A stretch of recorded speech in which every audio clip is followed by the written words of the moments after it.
Have you ever lost someone so deeply that even listening to music hurts? William Carter, a billionaire living in a seaside mansion in Santa Barbara, once lived that way. After his wife's death, he shared the house with his twin sons, both born deaf. It was a beautiful home, but haunted by silence. Then one day, he walked into the kitchen and saw his new housekeeper, Aaliyah, dancing with his children to music no one could hear. In that moment, his whole world shifted. Was it an insult to his wife's memory, or the door to finding himself again? If it were you, would you keep hiding in silence, or dare to listen again to the sound of life? A story about loss, about forgiveness, and about how music can heal even the quietest, most broken hearts. Listen to this moving journey and don't forget to like, share, and subscribe to join me in a story that has left millions silent within the first few seconds. The morning sun rolls across the Pacific, sending small waves crashing against the cliffs beneath a seaside mansion in Santa Barbara. A house so vast, you could lose yourself in its silence. It belongs to William Carter. 45 years old, once hailed by Fortune magazine as the golden mind of Silicon Valley. He has everything: wealth, fame, power, everything, except the sound of happiness.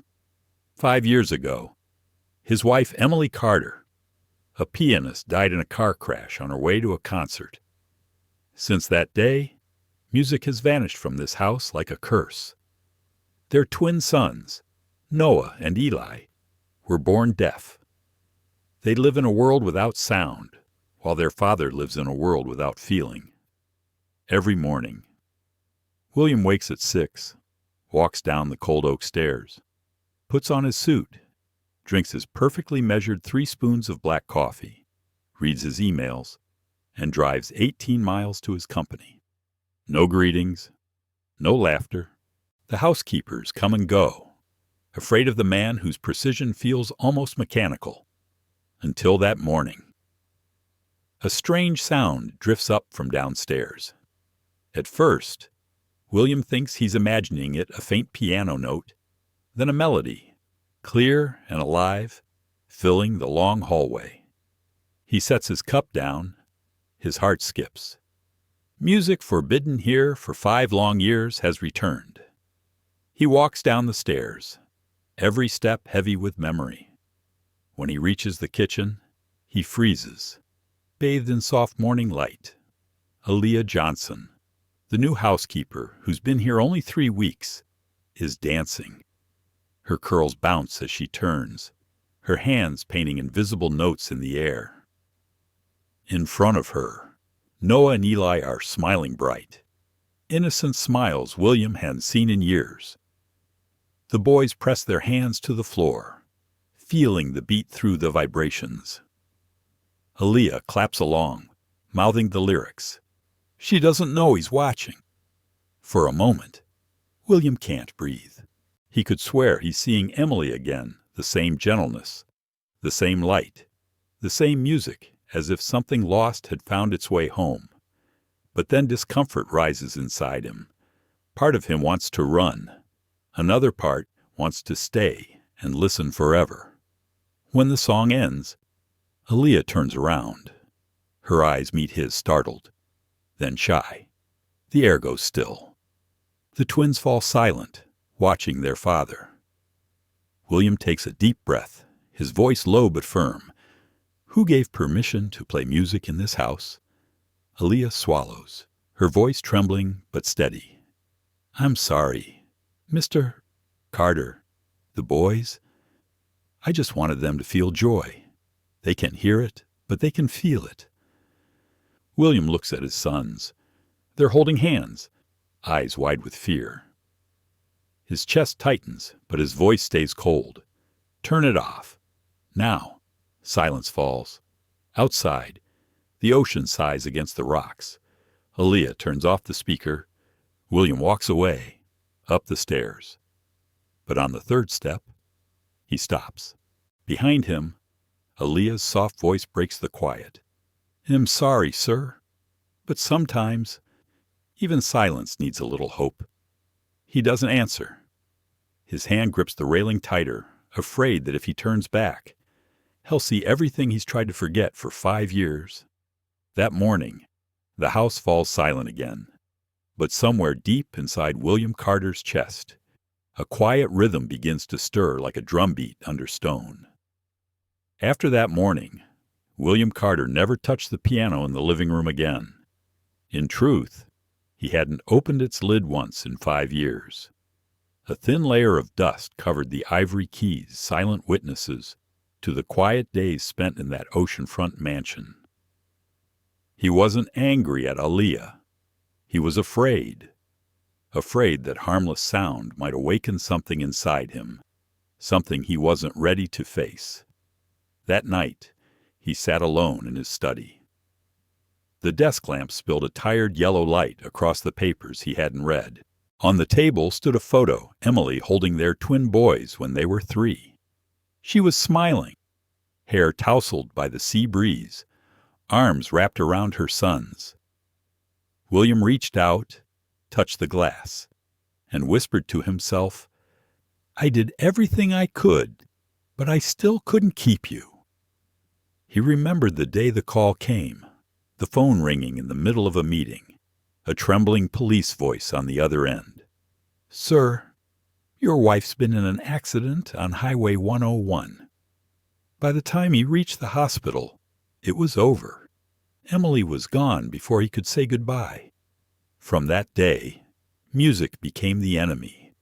He blamed it for taking her away, for that concert she was rushing to, for every note that reminded him of what he'd lost. The twins, Noah and Eli, were only 3. When the doctors said they would never hear, William said nothing, no tears, no questions, just a nod.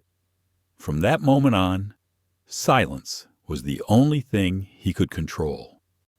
The next morning, William left for work as usual. His car rolled out before the sun had fully risen.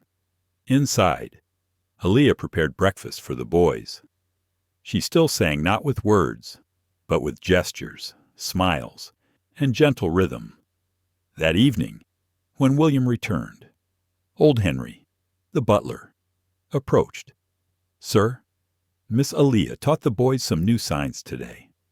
Little Noah wrote a word on the board, Dad." William froze. "Dad, yes. Sir." He wrote it, then pointed at you. He didn't know whether to feel joy or pain. "Dad." Just 3 letters, but to him, heavier than stone. He pressed his lips together and murmured, "Thank you, Henry." That night, as he walked past the hallway, he heard soft giggles, faint but bright. The twins were playing with flashlights in the living room, drawing glowing patterns across the ceiling. They laughed without sound, their eyes sparkling, communicating in a language only they understood. Aaliyah sat nearby, smiling. William stopped in the shadows, watching, and for a moment he felt like a stranger in his own home. The 3 of them, the deaf twins and the young housekeeper, seemed to share a world apart, a world where joy needed no sound, where everything was light and gentle as the breeze, while he stood outside that frame, a silent shadow. The next morning, Henry asked softly, "Sir, would you like to listen to the recording Mrs. Emily made before her last performance? I still have the original disc." William looked up, his voice sharp. "No, I don't want to hear any of her music again. But, sir, perhaps the boys." "No, Henry, I said no." His tone dropped low, heavy. "Music took everything from me. I don't want it back." Henry bowed and left, alone again. William leaned back in his chair, eyes closed, and yet inside his head, Emily's melody returned. No matter how hard he tried to push it away, it lingered. That afternoon, Aaliyah knocked on the study door. "Mr. Carter, I'm sorry about yesterday. I didn't realize music was such a painful thing for you." He looked up, weary-eyed. "You don't need to apologize. You just don't understand." "Maybe not," she said gently. "But I do know one thing sometimes. Music isn't just for listening. It's for remembering." Her words caught him off guard. She smiled faintly. "The boys learned the sign for happy today. They wanted me to tell you." Then she turned and left quiet as the wind. William sat still, eyes on the old photo frame. For the first time, he felt truly old, not from age, but from the weight of everything inside him. He couldn't remember the last time he'd smiled at his sons, and he couldn't understand why these three strangers, a woman and two deaf children, were slowly bringing warmth back into a house he once thought had buried every emotion. Outside the window, the sun sank into the Pacific.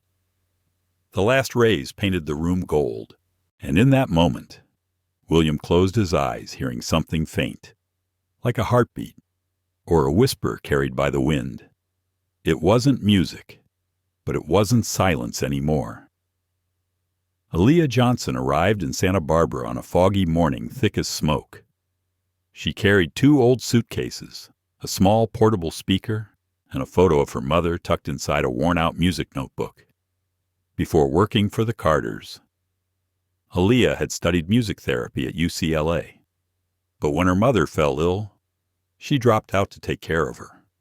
After her mother passed away, she came to this seaside town hoping to find steady work. She never imagined fate would bring her to that silent mansion, a place where people had everything except joy. In her first days, Aaliyah mostly watched. The twin boys, Noah and Eli, rarely spoke. They communicated through simple drawings and signs on a whiteboard. When she smiled, they responded with hesitant eyes. She understood that feeling being lost in a world where no one truly understands you. Every night, she jotted down notes about the boys. Noah liked to touch things, to feel their vibration. Eli loved light. He could sit for hours, just watching sunbeams spill through the window pane. One afternoon, while cleaning the living room, Aaliyah discovered a piano covered with a sheet. She gently pulled the fabric aside. The keys were still white, but coated in dust. On the lid, the name Emily Carter was engraved. She touched it softly, then stepped back, afraid to awaken the house's sleeping soul. That night, she couldn't sleep. She thought of the twins, the mother they'd lost, and the father who had forgotten how to smile. The next morning, Aaliyah brought her small speaker to the kitchen. She played a soft, wordless classical piece, just a steady drum beat and a simple piano melody. She kept the volume low, just enough for the boys to feel the floor tremble beneath them. She placed Noah's hand on the wooden table and signed, "Can you feel it?" He nodded. "It's like a heartbeat knocking. Isn't it?" Noah smiled. It was the first smile she'd ever seen from him. Eli came closer, pressed his palm to the floor, eyes wide with wonder. Aaliyah began to move with the rhythm, shoulders swaying. The boys watched, curious, then followed her lead. She clapped slowly at first, then faster, and soon all three were laughing soundlessly, but full of light. For the first time, the kitchen felt warm again. That evening, when William returned, Aaliyah watched him from a distance. He moved with precision every step, every gesture measured, yet there was no life behind his eyes. She wondered, has he forgotten what his own heartbeat sounds like? Later that night, she wrote in her journal, "Maybe not everyone who loses their hearing is truly deaf. Some people still hear but no longer remember what sound means." The next day, she took the twins into the backyard. The sunlight poured across the grass like gold. She played music again, using a mirror to reflect the light onto the wall. She taught them to paint music with light. Each drum beat became a flicker of brightness. Noah ran through the yard, laughing silently. Eli lifted his hands, chasing the light as if he could catch happiness itself. Aaliyah realized for them, music wasn't something to hear. It was something to see and feel. And in that moment, she understood why she'd chosen music therapy in the first place, to reach those who seemed unable to hear the world. One evening, William passed by the backyard and noticed light flickering through the glass. He stopped. Inside, 3 figures moved in the glow. Noah and Eli were laughing, and Aaliyah was spinning her dress, brushing the air like waves. William froze. For a moment, he could hear Emily's laughter echoing faintly in his heart. That sound mingled with the light, the movement, and the children's breath felt like life returning. But he didn't step inside. He stood there, torn between wanting and fear. When Aaliyah turned, their eyes met through the window. She said nothing. Neither did he. Only the sunset reflected on their faces hers, full of hope. His, full of hurt. The next day, Aaliyah found the twins trying to copy her dance moves in the living room. She laughed and joined them. Upstairs, William leaned on the railing, silently watching. A strange feeling crept in, part admiration, part envy. That young woman, with nothing but a smile and a little light, had brought more joy to his sons than he had in years. That night, William sat alone. Through the window, he could see Aaliyah folding clothes. The twins had fallen asleep on the couch. She tucked a blanket around them and began to hum no words, just breath and tone. William placed a hand over his chest. For the first time, he felt something stirring there. Not music, not pain, just a soft knocking, like someone gently asking to be let in. What Aaliyah didn't know was that the next day something she did would change everything. One song, one dance, and one memory, long buried, about to wake. Nothing would ever be the same again.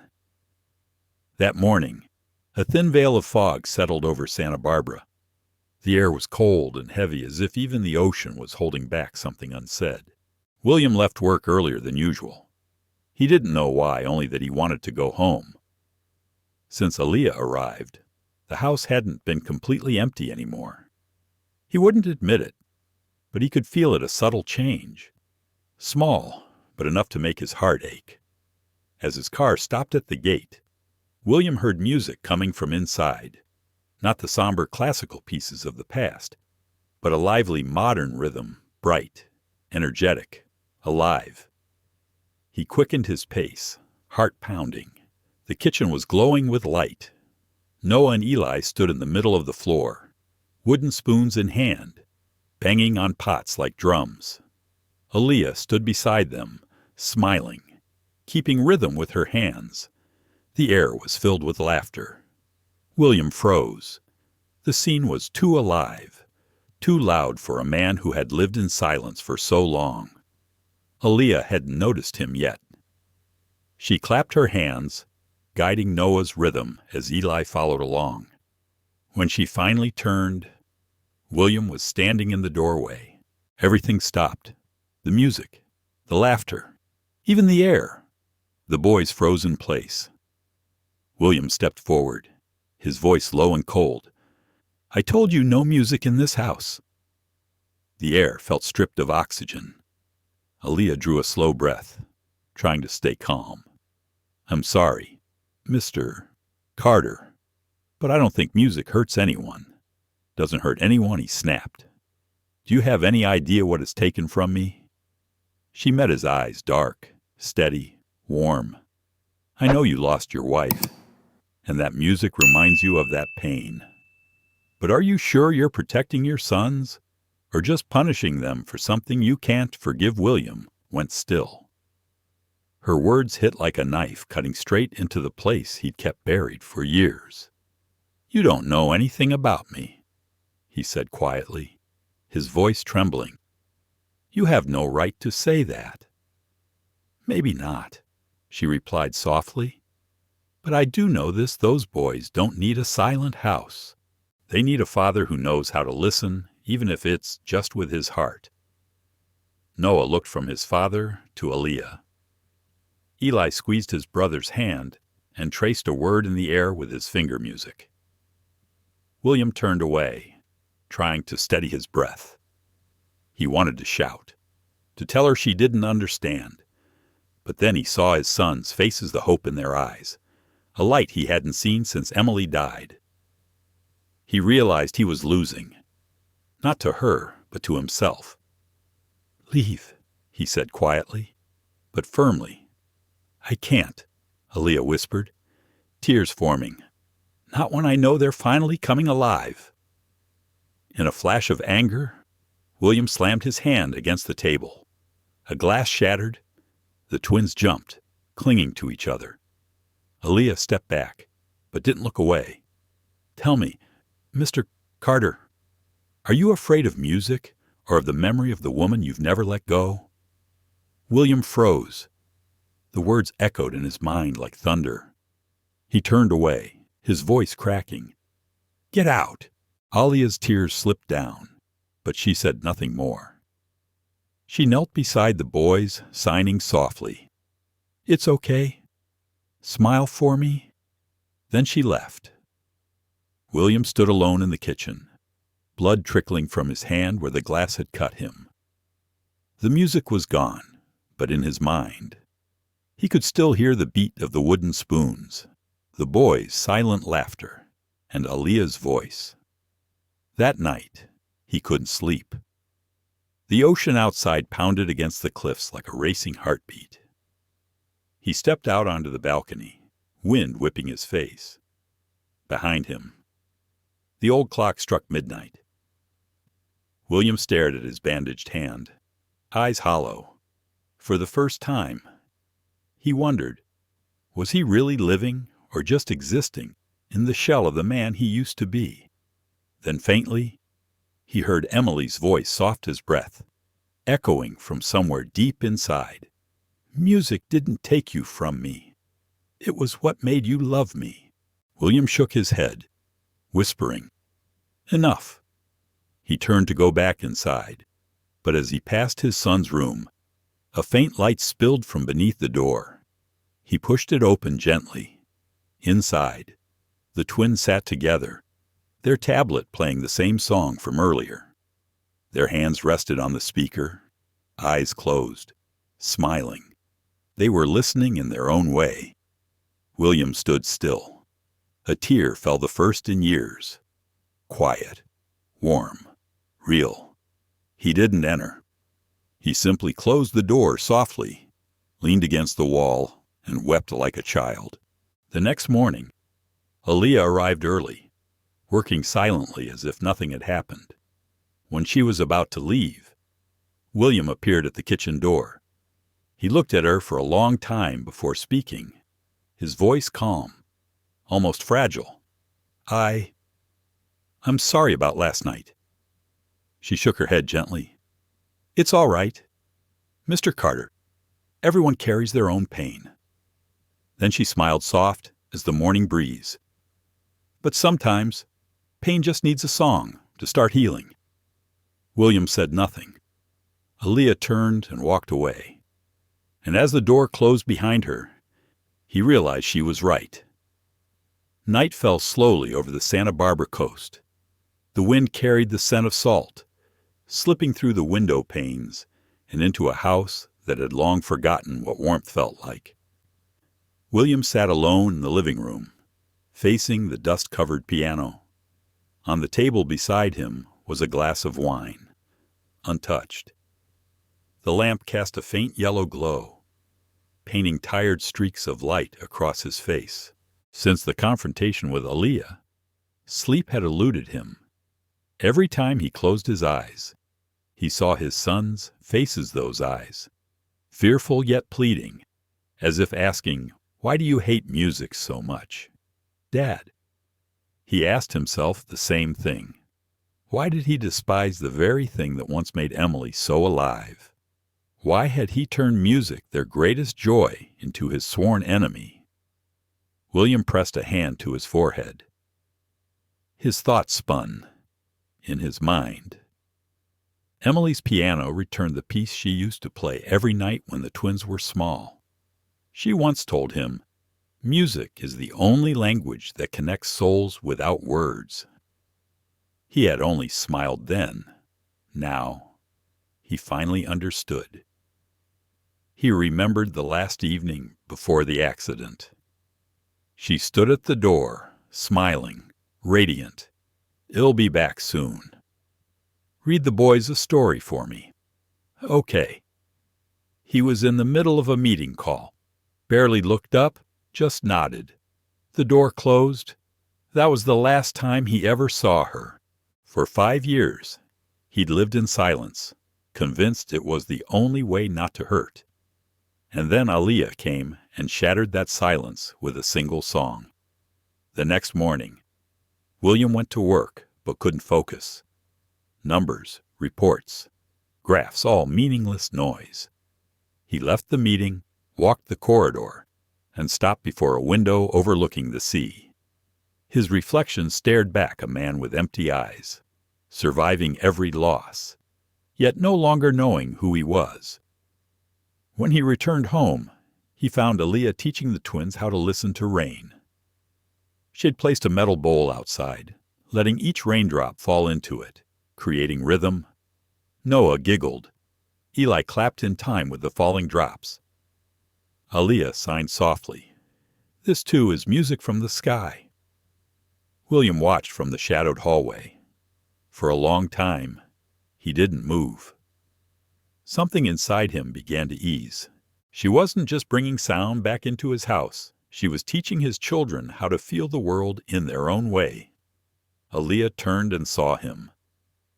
She gave a small nod, no words, no fear, no expectation, only quiet faith that he would understand.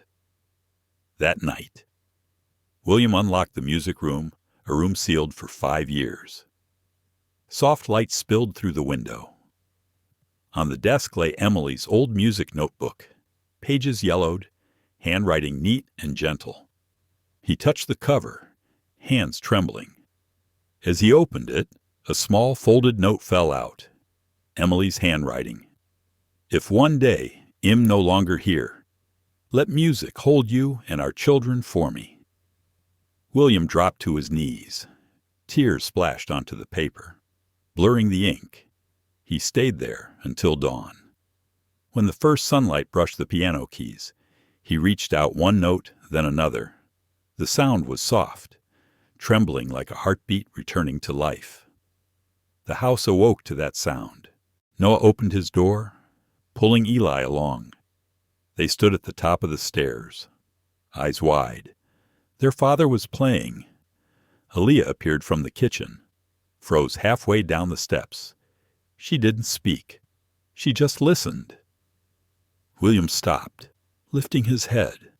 Light streamed through the window, spilling across his face where pain and peace finally met. He looked at Aaliyah, at his sons, and smiled a quiet, weightless smile, as if he'd set down half a lifetime of grief. "I never realized," he said softly, voice trembling, "how close music could bring her back to me." Aaliyah's eyes glistened. Her voice was barely a whisper, "Because she never really left.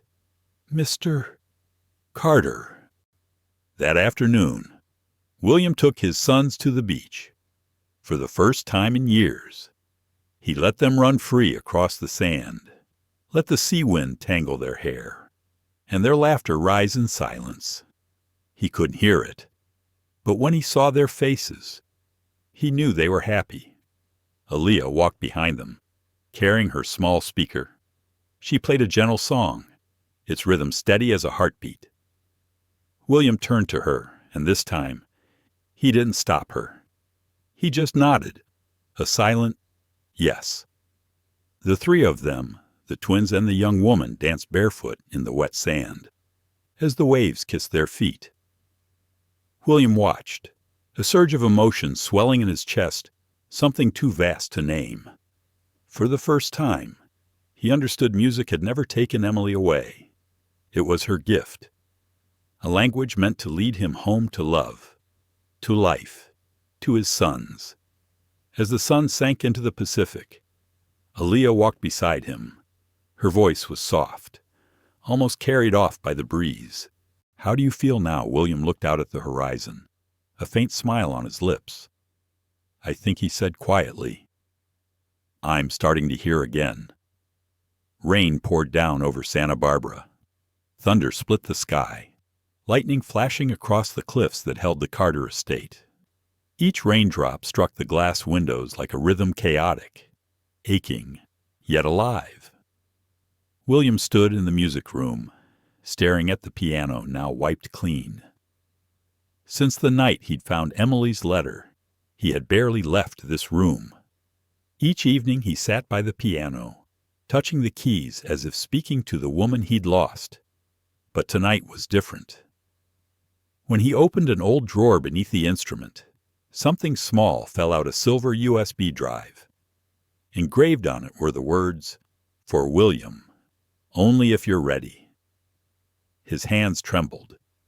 Emily had always recorded her compositions, but he had never seen this one before. He plugged it into the computer.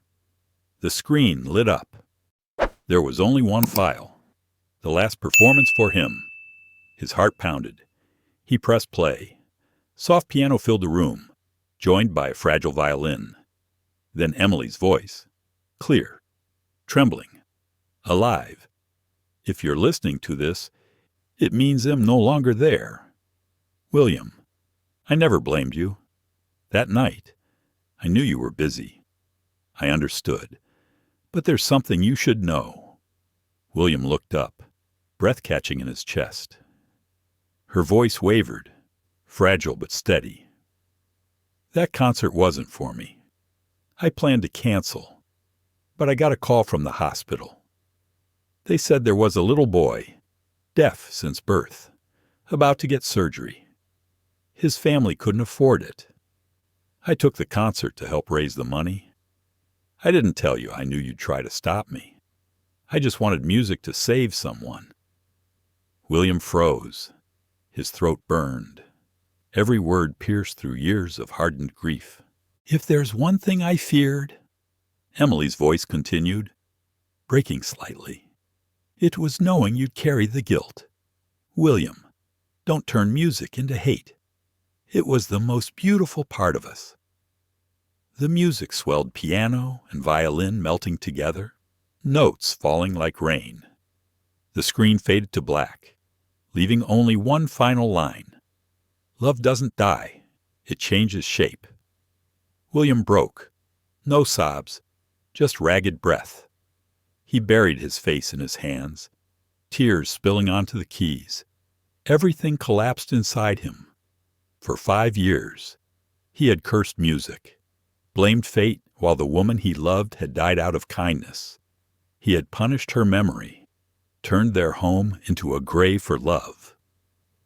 He slammed his hand onto the piano, the sound sharp and broken. God, Emily outside. The rain came harder. When he lifted his head, eyes red, Aaliyah was standing in the doorway.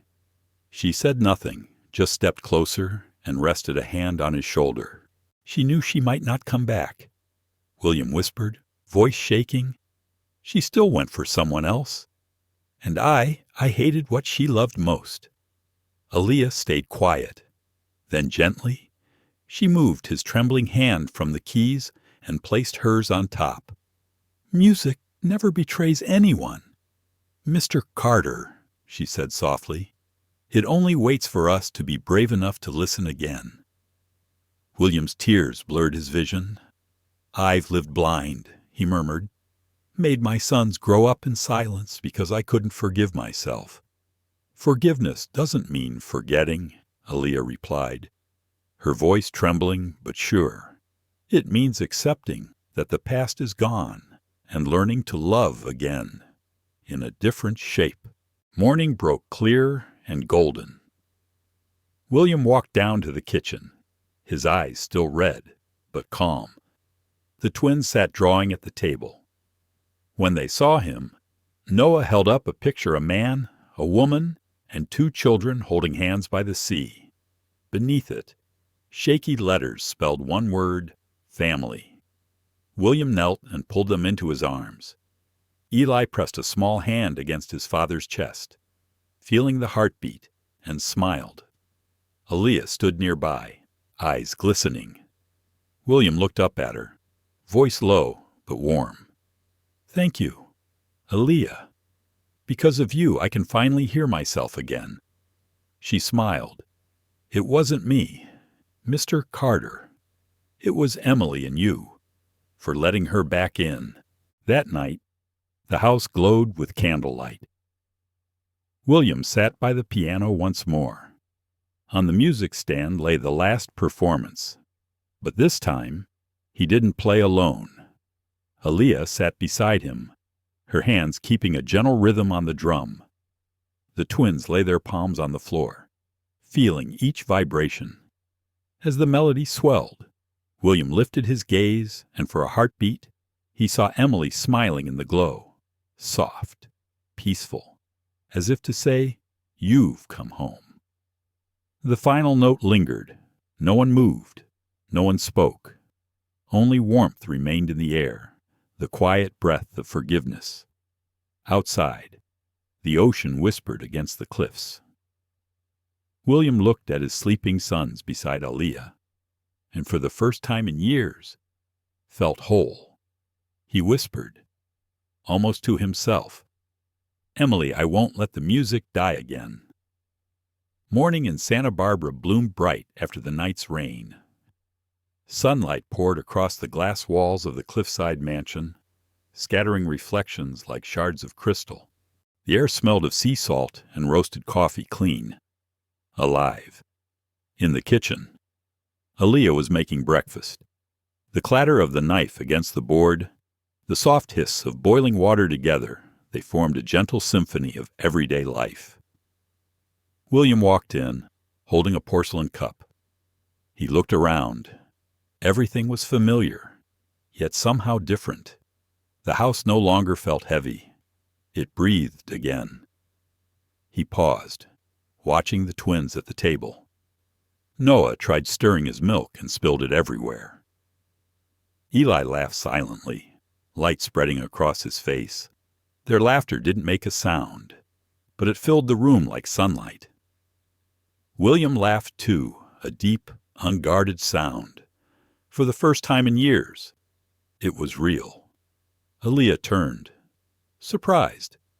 "You're smiling," she said softly, her eyes glowing with quiet joy.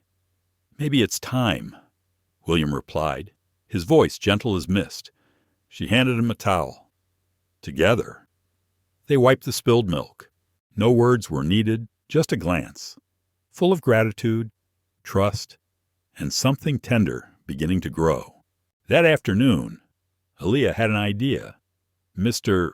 Carter, I'd like to make music with the boys, but without instruments." William raised an eyebrow. "Without instruments?"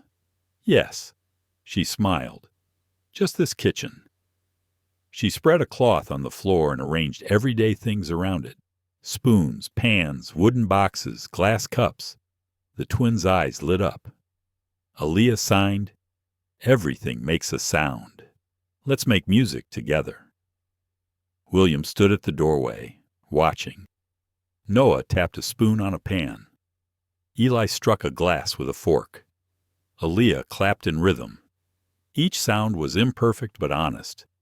A strange, beautiful waltz was born right there in the kitchen that had once known only silence. Aaliyah closed her eyes and twirled, hands floating in the air. The boys mimicked her clumsily, laughing without sound. William chuckled, a deep, warm laugh that even surprised himself. Aaliyah looked up at him and signed, "Join us." He shook his head, embarrassed. "I can't dance." "You don't need to," she said. "Just feel it." She reached for his hand and placed it on the beat. His heart stumbled against the rhythm. The twins clapped, cheering him on with bright eyes and voiceless laughter. Aaliyah whispered, "Let the rhythm guide you, not your ears, but your heart." William smiled, then slowly began to move. They turned together beneath the afternoon light, spinning between gleaming countertops and clinking metal. The room filled with breath, movement, and life. For the first time in years, the house sang. When their kitchen symphony ended, Aaliyah, Noah, and Eli collapsed in laughter. William stood in the middle of it all, shirt stained with flour, hair a mess, face shining. At the doorway, old Henry watched, eyes glistening. "Good Lord," he whispered, "there's laughter in this house again." William turned to Aaliyah. "Thank you." She shook her head gently. "No, thank you for letting the music come home." Noah ran to his father, wrapping his arms around his leg, then signed one word, "Happy." William knelt, hands trembling as he signed back Papa Happy. Aaliyah lifted a hand to her mouth, hiding a tearful smile, and in that moment, William knew he was truly home. That evening, William called Henry into his study. "Henry," he said quietly, "I want to bring back Emily's concert." The old man blinked. "You mean yes?" William nodded. "I'm hosting the Emily Carter Charity Concert to honor her and to help children with hearing loss." Henry's throat tightened with emotion. William continued, his eyes brighter than they'd been in years. "I've been silent long enough. It's time to let the music speak for me." The next morning, the city glowed beneath a clear sky. Aaliyah, the twins, and William went to the beach. He brought a small electric piano. On the wet sand, he placed it down and began to play the last performance. Aaliyah knelt behind the boys, placing her hands on their shoulders, letting them feel the rhythm through her touch. 4 souls, 1 song. The sea wind lifted Aaliyah's curls, carrying the twins' laughter out to the horizon. And somewhere within the melody, William could almost hear Emily's voice, soft and smiling. He closed his eyes, tears mixed with salt and sunlight. For the first time, there was no pain, only gratitude for life, for love, for the music that had once broken him and now set him free. A month after the kitchen waltz, news of the Emily Carter Charity Concert spread across Santa Barbara. Local papers called it the Night of Renewal. Tickets sold out in just 3 days. No one could believe that the man who once banned music had now become the one to bring it back. The concert was held at the Santa Barbara Opera Hall, the very place Emily had once dreamed of performing. A banner hung above the entrance. "In loving memory of Emily Carter, the sound of silence." Backstage glowed with soft amber light. Aaliyah straightened William's tie and smiled. "Ready never." William chuckled, his voice rough but calm. "But I think Emily's ready for me." Nearby, Noah and Eli stood in tiny suits, hands clasped together. On their lapels gleamed small pins engraved with one word, hope. Aaliyah signed to them, "Well played together. Remember." They nodded, eyes shining like twin stars.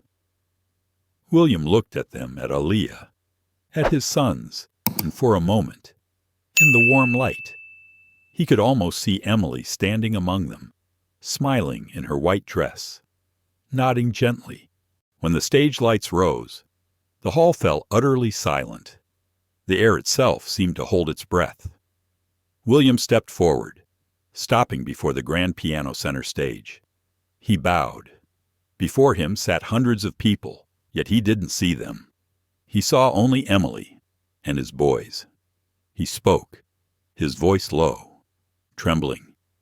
"For 5 years, I lived in silence. I thought that if I stopped listening, I wouldn't feel pain. But then I met a young woman and 2 children who taught me that silence isn't the enemy. It only hurts when we're too afraid to listen to our own hearts. The hall stayed still. A few people were already wiping tears. William drew a breath. Tonight, he'll play Emily's final piece, The Sound of Silence, and I won't play it alone. He'll play it with our sons. Applause broke out slow, deep, full of warmth. The music began, not grand or loud, but soft, tender, like a whisper carried on the wind. On the screen behind the stage, images appeared: Emily at her piano, her smile, her arms around the twins, the blue waves of Santa Barbara's shore. From the wings, Aaliyah adjusted the lights, then clapped softly to the rhythm. The twins placed their palms on the wooden floor, feeling each vibration. Noah tapped a tiny wooden spoon. Eli shook a small silver bell. The hall went completely still. No one dared breathe as the 2 deaf children heard the music through touch, through heart, through light in their eyes. William reached the crescendo. His hands trembled, but steady. He lifted his gaze toward the screen. Emily's final photograph filled it. She was smiling. Light washed over his face. He knew she was there. A tear fell onto the piano key. The note rang out long and clear, bridging the living and the lost. When the final chord faded, William's hands rested in silence. No one clapped. Not yet. The audience sat frozen, as if afraid to shatter something sacred.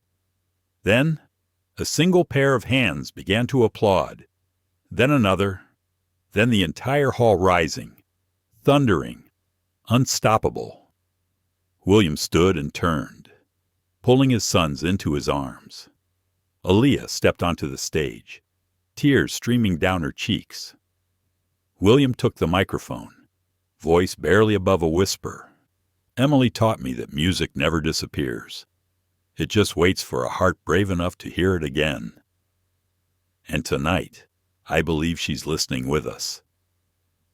The hall erupted applause, mingling with tears, not of grief, but of hope. After the concert, in the quiet outside, a young deaf boy approached William. He handed him a small note. On it were 4 simple words. "Thank you. I hear too." William knelt and embraced him. Aaliyah watched, her smile glowing through the soft evening light. When the crowd was gone, only 4 remained: William, Aaliyah, Noah, and Eli. They walked back to the empty stage. William looked out over the vacant seats and spoke softly, as if to the air. "You see, Emily, we finished your song." A breeze swept through the tall windows, carrying the sound of waves through the hall. Outside, the moon climbed above the ocean. Its silver light spilled across the piano, like Emily's hands once did across the keys. Aaliyah stepped beside him. "That song," she whispered, "wasn't just for Emily. It was for everyone who's ever lost something and still dared to love again." William smiled, eyes soft. "Thank you, Aaliyah, for teaching me to hear even the silence." She smiled back, eyes glimmering. "The sound of silence." "Mr. Carter," she said, "that's where music truly begins." Dawn in Santa Barbara was unusually gentle that morning. Soft light spilled through the wide glass windows, brushing across the wooden floor and catching on the framed photo of Emily on the wall. The sunlight seemed to caress her face, bringing her smile back to life. William Carter stood by the window, a cup of coffee in his hand. He looked out at the ocean waves lapping quietly at the shore, seagulls gliding through a sky tinted gold and peach. There was no darkness now, no emptiness, only stillness, the kind that carries the sound of peace. Aaliyah came down the stairs in a simple white dress. She saw him and smiled. "You're up early." William turned. nodding slightly. Couldn't sleep, not because of pain, but because of gratitude. She let out a small laugh, poured herself some coffee, and joined him on the balcony. The silence between them wasn't heavy anymore. It was light, like breathing.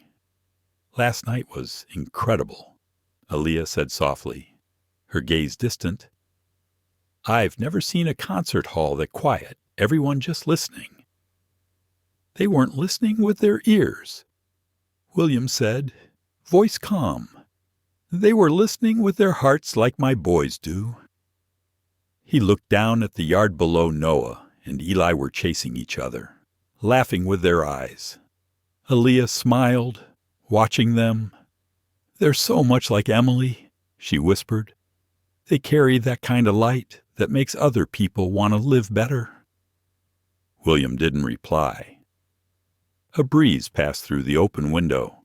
He closed his eyes, and for a moment, he could almost hear Emily's laughter floating back to him.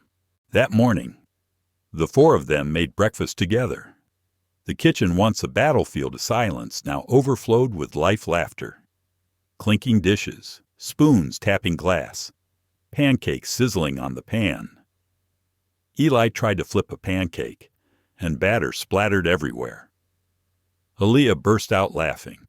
William laughed too, grabbing a towel to help clean up. "Maybe you should be a drummer instead of a chef," he joked, and the whole kitchen filled with soundless laughter. From the doorway, old Henry stood watching quietly, eyes glistening. After all those years of sorrow, the house finally sounded like home again. When breakfast was over, William walked to the piano in the living room. He sat down, placed his hands on the keys steady now, no longer trembling. Aaliyah stood behind him, the twins beside him, their hands resting on the piano surface. William began to play The Sound of Silence once more, slower this time. Gentler, each note fell like sunlight. Aaliyah closed her eyes. Noah leaned against his father's shoulder. Eli smiled. No one needed to speak. They all understood. This was no longer a song of loss, but of continuation. When the last chord faded, William spoke softly. "Emily once told me music can't heal the whole world, but it can heal one heart. And when one heart heals, the small world around it changes too." Aaliyah replied, her voice barely above a whisper. "Maybe you've just proven that, Mr. Carter." William looked at her. "Not me," he said. "You. The boys. Emily. I just learned how to listen again." She lowered her gaze with a small smile and a glimmer of tears in her eyes. By noon, Aaliyah was getting ready to leave. She told William she was returning home for a few weeks to visit her mother. The twins clung to her sleeves, signing, "Don't go." She knelt, signing back, "I'll come back." William walked her to the gate.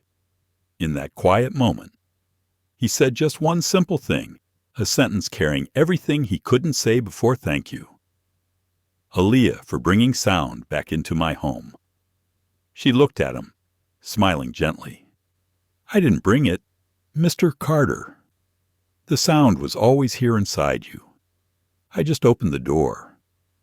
She walked away, the sea breeze sweeping through the courtyard, carrying with it the scent of jasmine, Emily's favorite. William watched her disappear down the road, and for the first time, he didn't feel empty, only grateful. That afternoon, William took the twins to the beach. He brought a small piano keyboard and set it down on the sand. The boys sat beside him as the golden light spread across the waves. He played a few quiet notes.